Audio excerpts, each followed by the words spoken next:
Now, on to the key event of the day, and this book, My First Trip to China, which we're celebrating the launch of today.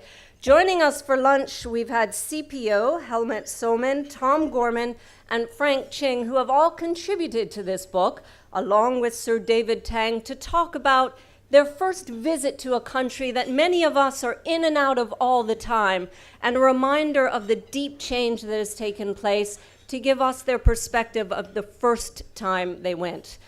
I don't think I need to say much more about introducing Sir David. Many of us know him and are familiar with him through years in Hong Kong and all the achievements in design, retail, and business that he's given to this city and to the world. He's going to tell us about his first visit, which was full of deep joy about nature and the lack of materialism when he first went to China, and give us his views on the future outlook of the country. Sir David?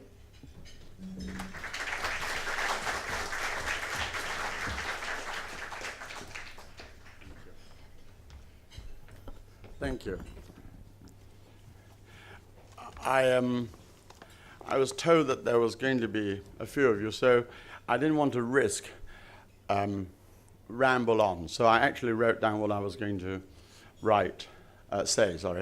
And unlike Richard Branson, I've heard him speak about 10 times, and none of the times he ever writes anything down, and he never says anything interesting. So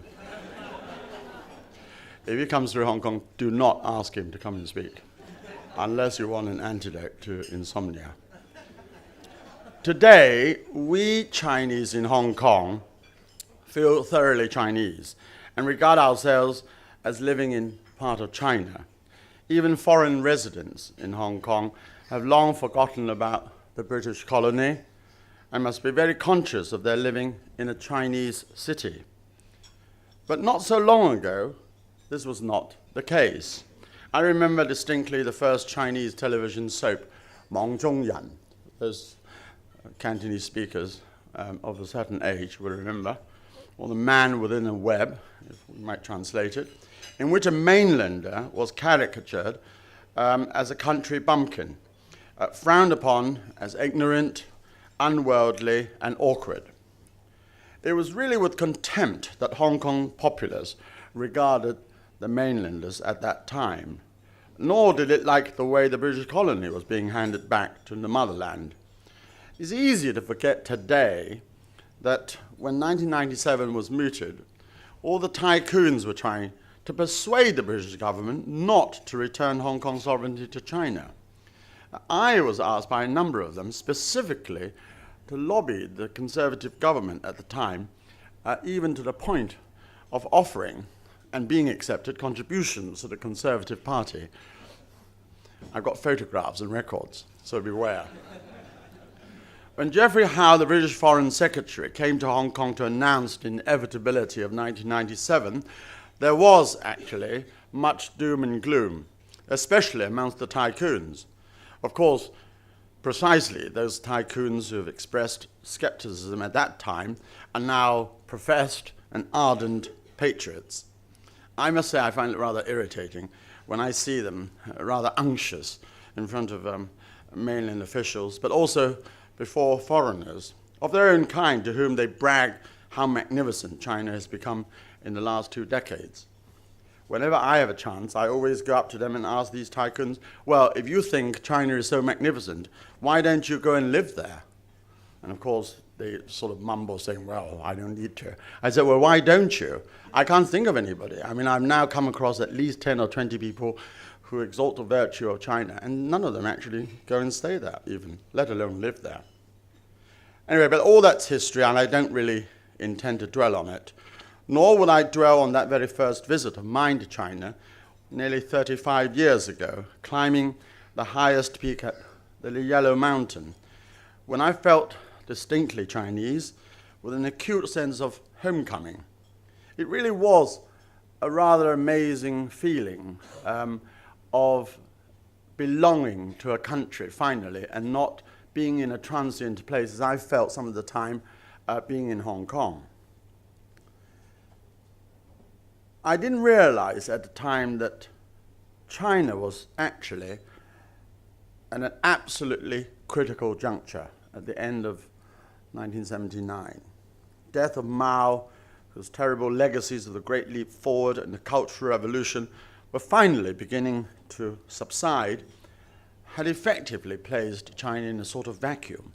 Well, thank God we had a Deng Xiaoping who extraordinarily transformed the whole of the nation of China by a tiny economic experiment that was almost laughable with hindsight, that actually took place in an ugly small town across the border of Hong Kong, here, called Shenzhen, with then a population of only 700,000, which has now swelled to 12 million. And in the meantime, also as ugly as ever, but in the meantime becoming a shining beacon to the economic transformation across the whole of modern China. But where do we go from here? What is the next 30 years going to bring? I hope I will still be alive, just at 88, to witness what will have happened in one generation of 60 years since my first visit. It is, I suppose, inevitable that our destiny, Hong Kong's destiny, will be totally dependent upon China's. So I might share with you some of my thoughts on the factors which will determine the next generation of China, drawing on my knowledge and experiences there from my 30 years of travels, paying hundreds of visits to all the major cities, as well as the remoter parts in the Mongolia, Xinjiang, Tibet, and along the Silk Route as far as Kashgar, where I was about 2 months ago at the livestock market on a Sunday. Very strange. And the Uyghurs, who keep their own time, by the way. So if you say, when does your son go to school? They say 8 o'clock. Well, is it 8 o'clock or 10 o'clock? And they say 8 o'clock, but it's actually 10 o'clock. So it's very confusing. Anyway, I also married in China, my first marriage in a Catholic cathedral. I lived in a tiny flat officially owned by a railway official who wanted a bit of extra cash, which I gave him in order to have a bathroom. And finally, I was given my own accommodation at Peking University, where I taught and learned Putonghua. But most importantly, I draw on my own encounters with mainland farmers, urbanites, businessmen, academics, artists, housewives, pensioners, and keeping in contact with them regularly and seeing how their lives have changed, all essential for my understanding, if only as an amateur anthropologist, of a vast and complex motherland. Therefore, I'm always a bit suspicious of anyone professing to be a Chinese expert when they don't live, or at least spend a great deal of time interacting with Chinese officials. When somebody says, I'm an expert in China, ask them, not how many times they've been to China, but how much time have they spent? Whom do they know? Give me their telephone numbers. What do they do? Find out if there's a good cross-section. Last month at the Oxford Union, I spoke against the motion that the 21st century belongs to China, which trounced the proponents, 195 votes against 75. But I was accused of being unpatriotic, which was really a pathetic accusation, because by speaking about certain ugly truths, I need not have been unpatriotic at all. On the contrary, my belief is that being critical of potential problems should be a requirement of patriotism. Now, just think about China now, and I'm trying to paint you a picture of what will happen in the next 30 or 40 years, or even within the next century. Just think of the land and air and water. Now, land, there's only about 900 square meters of arable land per inhabitant.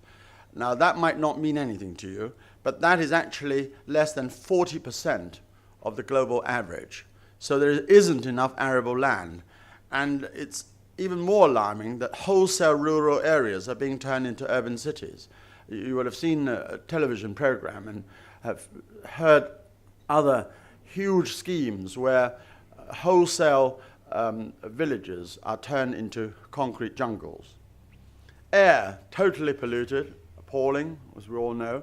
It got so bad that last summer the Chinese authorities actually asked foreign consulates to stop publishing inaccurate and unlawful data on air pollution, which was, of course, a direct reference to the quality measurements posted on Twitter by the US Embassy in Beijing, which registered descriptions such as crazy bad or beyond index.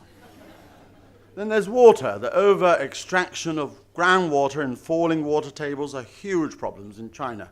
Water is going to be scarce. Exploitation of dams and other irrigation infrastructures have also halted the Yellow River's natural course, threatening to dry up the entire river. Did you know that in 1997, the lower Yellow River did not flow 230 days out of the year? Therefore, just looking at the simple essential conditions of livelihood with land, air, and water, China faces enormous problems and is aggravated by her vast population of 1.3 billion and further aggravated by her demographics, which have created what someone has called a perfect storm. Now, let me explain. First, there is a terrible population explosion of the older generation. By 2030, there would be 240 million people in China aged 65 or more, even older than me, which is practically impossible, I feel. With every 4 older workers for every 3 younger ones. So the workforce in China is going to fall continually. And the smaller and grayer Chinese workforce, the growth rates of recent past are simply not going to be sustainable.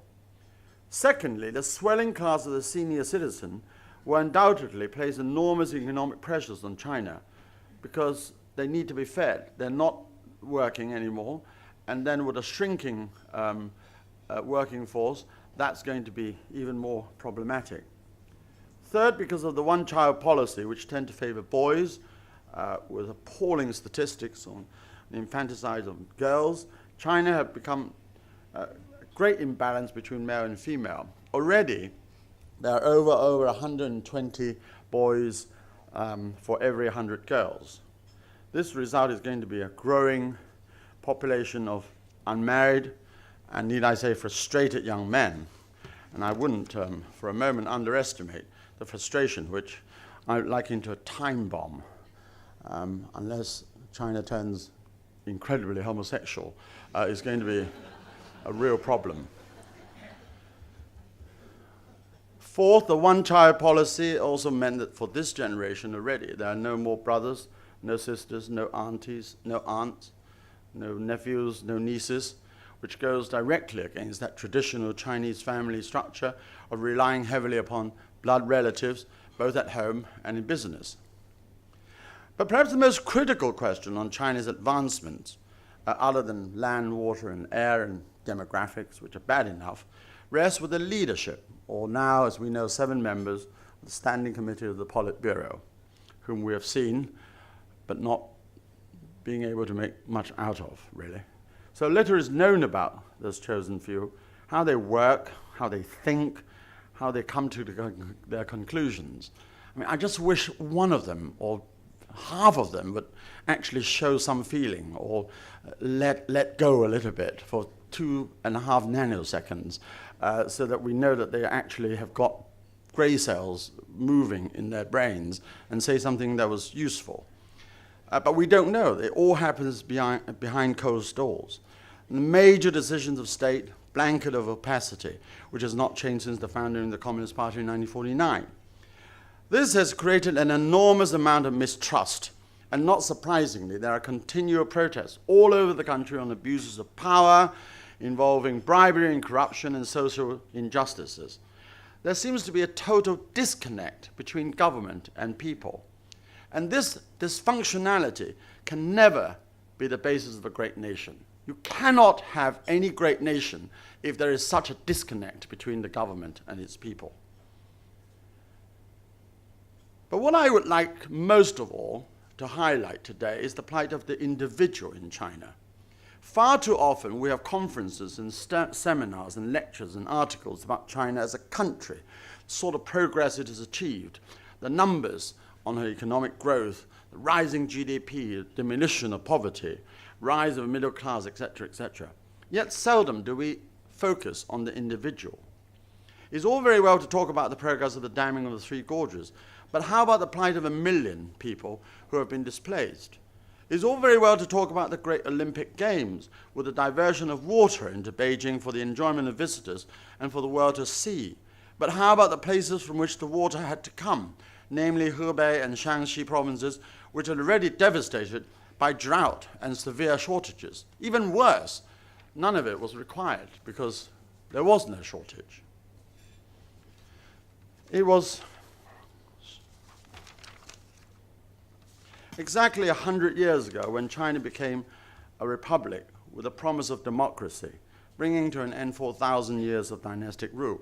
Maybe China needs another 100 years to secure real democracy and achieve the status of a superpower. After all, 200 years was roughly what it took America to become a superpower from an impoverished beginning. So for China, it might be another 100 years before she becomes a truly great nation. Meanwhile, to put it mildly, a lot of homework has got to be done. And I, as a sort of cockroach of 1.3 billion, would do whatever amoebic amount I can, for I am proud to be Chinese. I love China. And I'm most of all proud of the millions of compatriots who have suffered, and a lot of them having sacrificed themselves to give us the progressive and improving China in the new century of ours.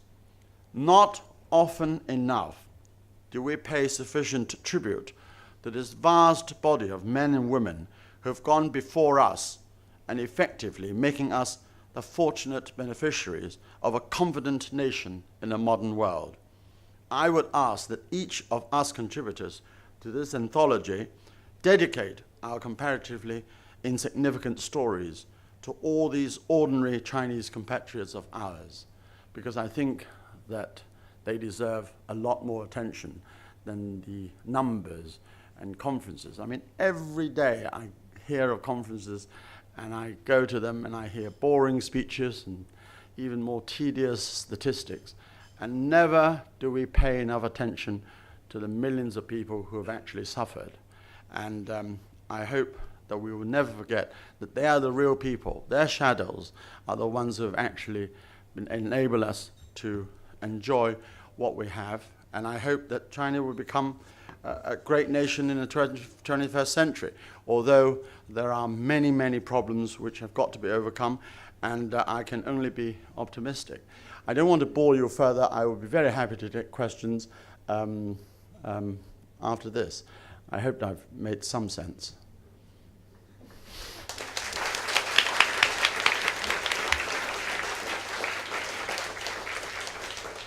I wanted to be a bit more flippant and less serious. A bit more, really. But I thought I got to You have get another 20 minutes. We'll give you a chance to be really Okay, well, flippant. So test we have my- microphones out in the audience. Please raise your hand with questions, and Sir David will answer them. Give us your name and your organization if you're with one. We'll start over there with Francis.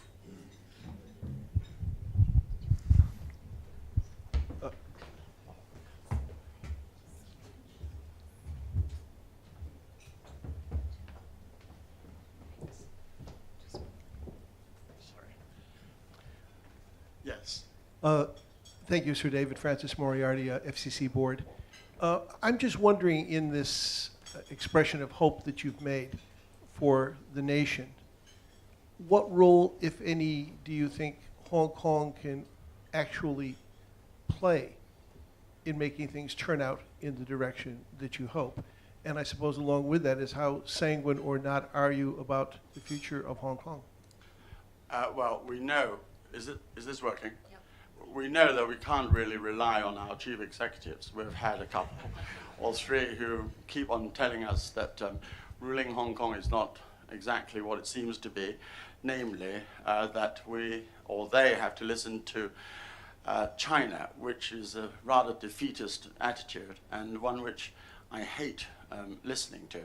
But in a way, we in Hong Kong have become perhaps one of the greatest subconscious changes that Chinese citizens in the mainland have realized.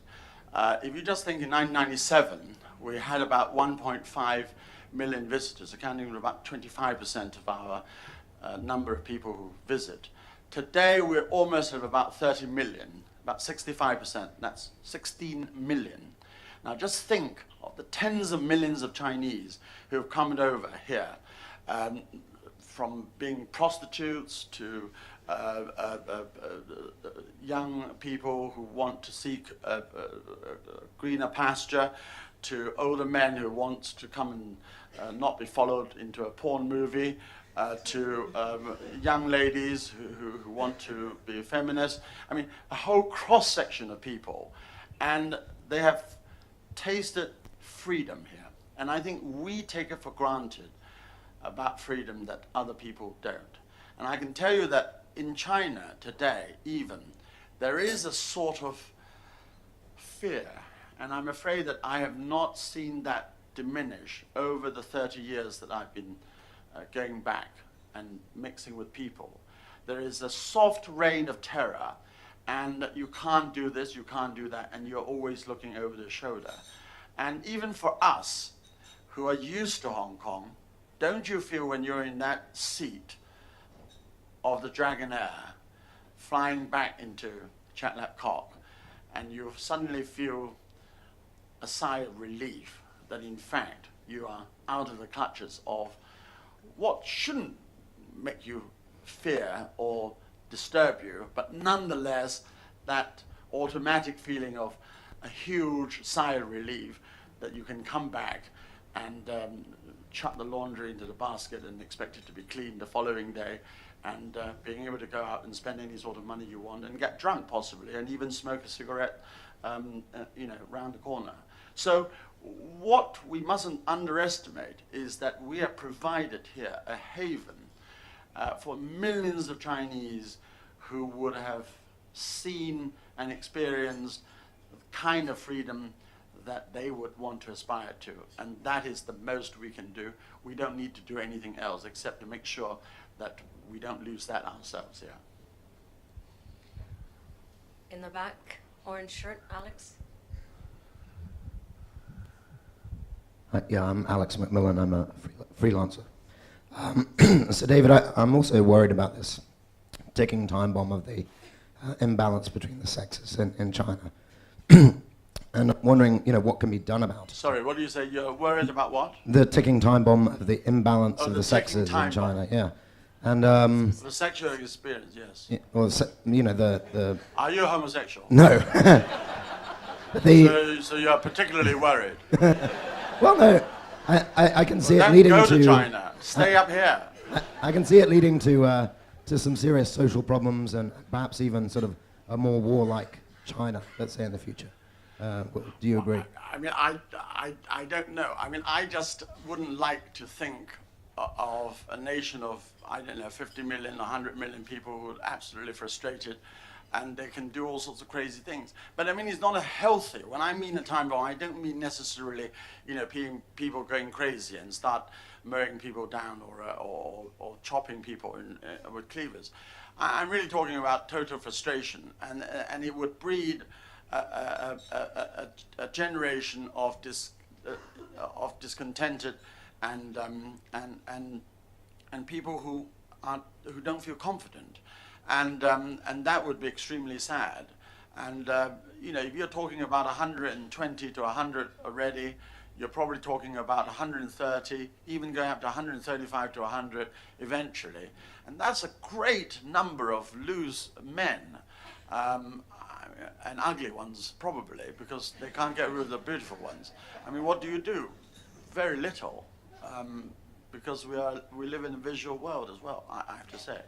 Probably saying something terribly incorrect, but, what can we do? If you are handsome, you'll be all right. I think you can just about make it. If you're handsome and you're on that Dragonair flight out of China, it seems like you'll be all right. Questions? Anna? Sir David, C.Y. Lung spoke here the other day, and in a rather woolly speech, one thread kept emerging, which was he was happy that Hong Kong's populace had now reached a stage of maturity where we could see the advantages of housing over countryside. And again, reading between his lines, it seemed that he was hell-bent on concreting over most of the new territories. We know that the infrastructure of Hong Kong is geared up for actually 12 million people. Donald Jung told us that. So what dangers do we face by killing our own goose, in a way, by having too many people here and spoiling it for everybody? Well, I mean, I don't know what's in his mind, but there's several things. Number one is, first of all, you look at the way in which land is parceled out. I mean, it's the same 5 or 6 big companies. whatever is offered is always costing billions. I mean, you and I can't go and bid for a plot and hope to build a small block of flats or even one flat.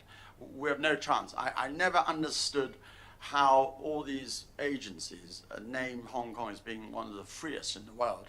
The fundamental of property, for example, doesn't tell that story. Number two, you have the rural area.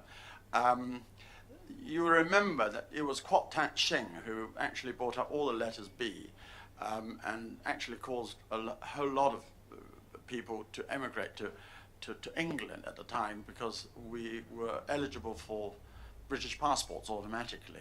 And it explains why there are so many Chinese takeaways in Britain, because all these farmers didn't know what to do. They could only cook the chop suey and the fried rice, and that's why that was there.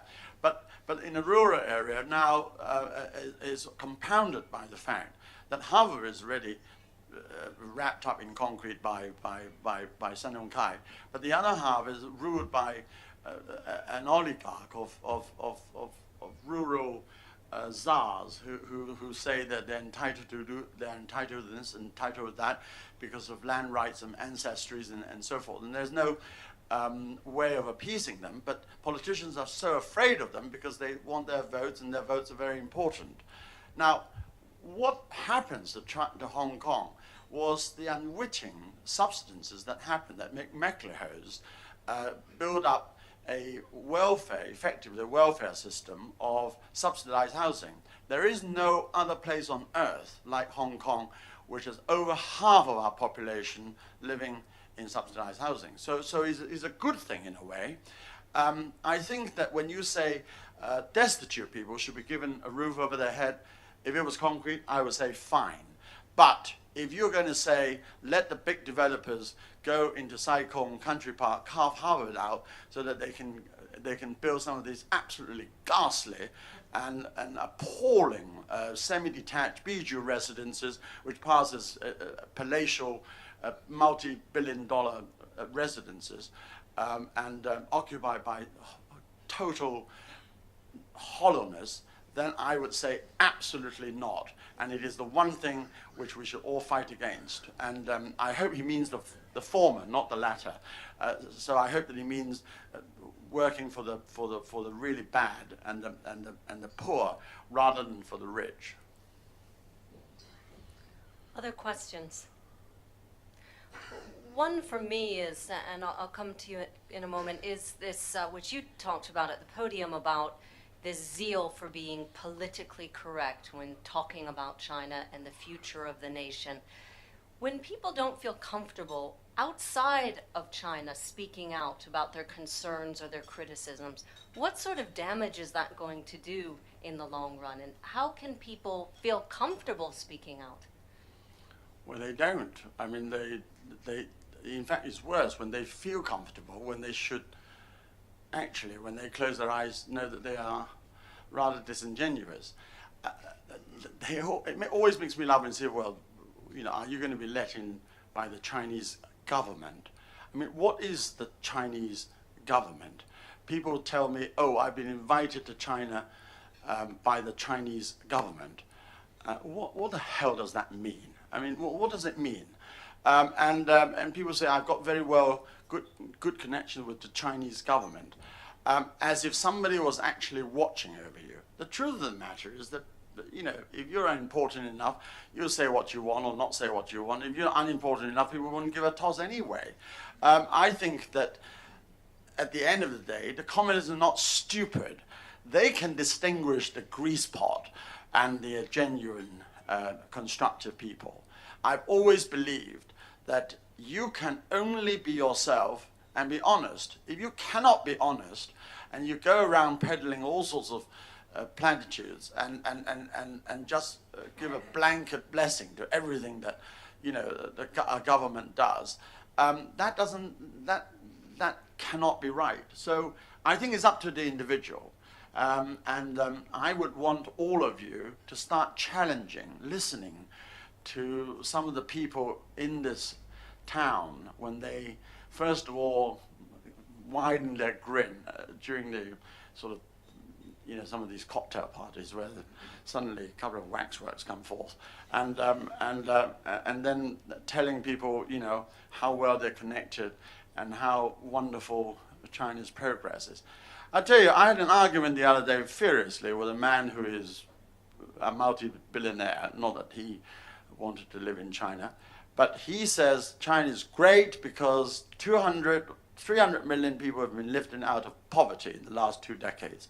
This is a statistic that is bandied around everywhere you go, And the fact of the matter is this: the definition of poverty is $1 per day US, and I think it's been now upgraded to 1.25 because of inflation. But the point is that if you ask how many people labor still under $2 a day, it's exactly the same number. So, that is exactly what I mean by numbers and statistics, which you really have to look into a bit more before we can understand. I can tell you that if you go into the rural areas, you would find very depressing sights, and you hear very terrible stories, more than the kind of joyful and satisfaction that a great nation would have it. So it's the individual discontentment that I worry about, not even the big economic picture. I couldn't give a toss if China became the first or the second or the third largest economy in the world, and so forth. In terms of even GDP per capita, that doesn't really matter. It is only the PPP, the parity, the purchasing power parity, which actually has any sort of meaning. But talking about GDP per capita, I worked out manually the other day that if America grow at 2% compound and China grows at 5%, China cannot catch up in 75 years. That's how long it would take. So even on big numbers, we're talking a long time. But how about how we feel, how the nation feels, the individuals? That's the biggest problem. And I think we have time for one more question. Hi, my name is Edith Terry, and this is kind of a Shanghai Tang question. I'm a great admirer of your columns in the FT, and you're a very perceptive writer on aesthetics. In Shanghai Tang, you created an iconic Chinese brand that was based on kind of nostalgia and a pin-up desire for glamour, and all those things those ideas and images that were circulating in China in, let's say, the 80s, late 70s, the Reform era.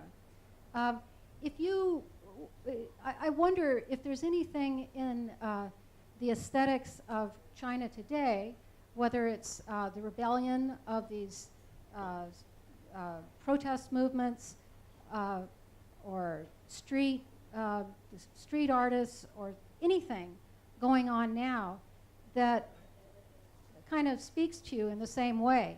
So if you were doing today's Shanghai Tang, another such brand, what would there be elements? Is there anything that would motivate you to to speak to the world that way?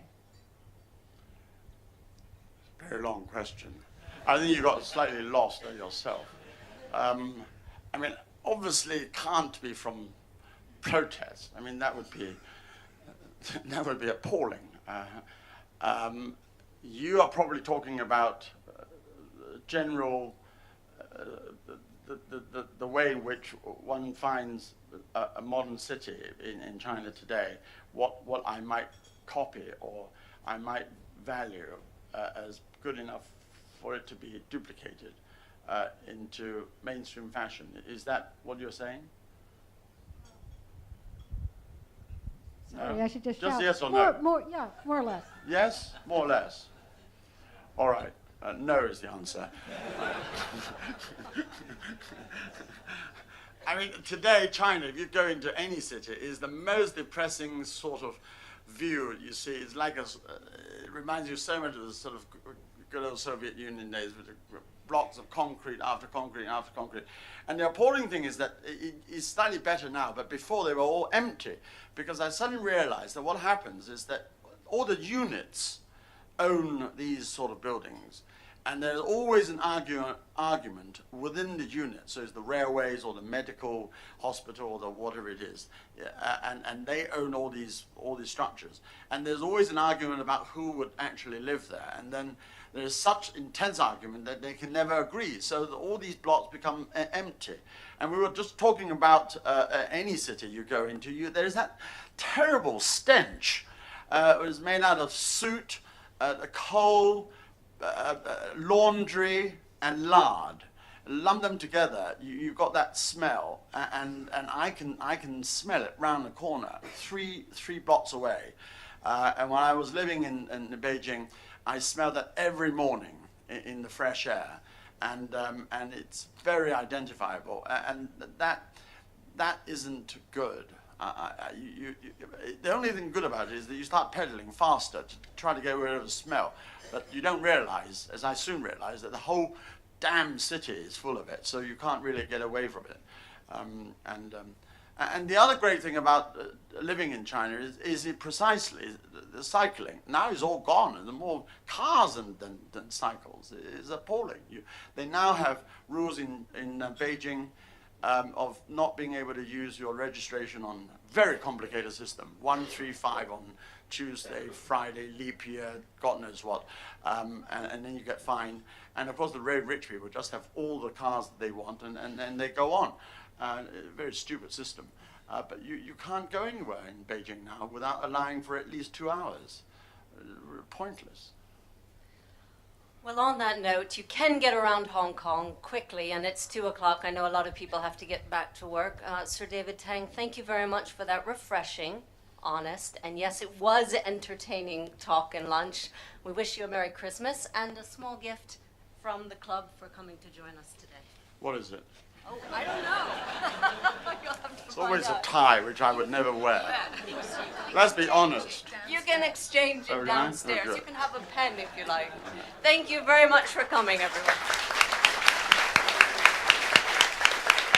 We'll give you a bottle of wine if you prefer. Can I just thank the FCC for inviting me? I've been a member here for many, many years. I don't spend enough time here. I love journalists. I love the indiscretions, and I love the way they behave sometimes really badly, so that I can enjoy a bit of Schadenfreude. And thank you for coming today. It's very difficult for you to, difficult for anyone to get out of lunch on a Monday when the body is slightly delicate, to listen to a bit of a crap, possibly, which I hope has not been. But anyway, that girl ought to be my publicist, and you should stay in Hong Kong and not go up to China. Thank you. Thanks, everyone.